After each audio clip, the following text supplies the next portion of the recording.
15 વર્ષથી પાલેજમાં જૂના અને જાણીતા computer, laptop, CCTV camera service, printer repairing તેમજ નવા અને જૂના કોમ્પ્યુટર લે વેચ કરનાર.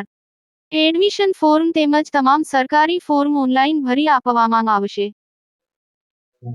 આમોદ તાલુકા પંચાયતમાં ફરી ખીલી કમળની કળીઓ, ભાજપનો દબદબો યથાવત, પ્રમુખ ઉપપ્રમુખ પદે ભવ્ય વિજય. આમોદ તાલુકા પંચાયતમાં ભારતીય જનતા પાર્ટીએ ફરી એકવાર પોતાનો કેસરિયો લહેરાવી રાજકીય દબદબો સાબિત કર્યો છે. તાલુકા પંચાયતની 16 સીટના વિજેતા સભ્યોની ઉપસ્થિતિમાં તાલુકા પંચાયત સભાખંડ ખાતે પ્રમુખ અને ઉપપ્રમુખની વરણી પ્રક્રિયા હાથ ધરવામાં આવી હતી.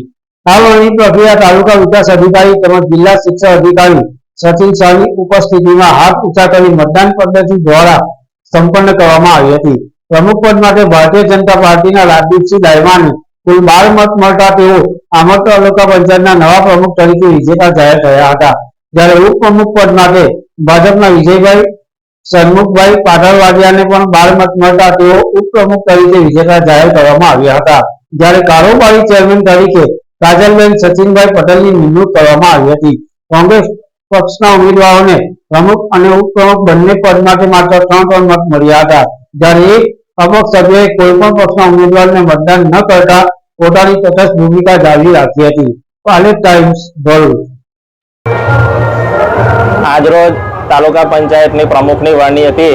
એમાં અમારા ગુજરાતના ભાજપ પ્રદેશ પ્રમુખ શ્રી જગદીશ વિશ્વકર્માજી, ભરૂચ જિલ્લાના અધ્યક્ષ પ્રમુખ શ્રી પ્રકાશ મોદીજી અને અમારા મહામંત્રી નરેન્દ્રસિંહ પરેશભાઈ અને જગદીશ મિત્રીજી તથા આમોદ તાલુકાના પ્રમુખ શ્રી દીપકભાઈ, મહામંત્રી હિતેશભાઈ, મયુરસિંહ અને અમારા લોકલાડીલા ધારાસભ્ય શ્રી ડી.કે. સ્વામીજીએ જે આજે મને આ પદ માટે અમારી પ્રમુખની વરણી કરી છે એ અમે ખૂબ નિષ્ઠાપૂર્વક અમે નિભાવીશું અને આમોદ તાલુકાનો ખૂબ વિકાસ થાય એ માટે અમે બધે જ આખી ટીમ અમે પ્રયત્નશીલ રહીશું. આજરોજ આમોદ તાલુકા પંચાયતના જે ચૂંટાયેલા સભ્યો છે તે પૈકીના પ્રમુખશ્રી અને ઉપપ્રમુખશ્રીની ચૂંટણી જાહેર કરી હતી. આ ચૂંટણીની અંદર મળેલી ઉમેદવારી પત્ર મુજબ રાજદીપજી સુરેન્દ્રસિંહ દાયમાને 12 મત મળ્યા છે, એટલે પ્રમુખ તરીકે તેઓ પસંદ થયેલા છે અને ઉપપ્રમુખ તરીકે વિજયભાઈ સન્મુખભાઈ પાટણવાડિયા તેમને પણ 12 મત મળેલા છે.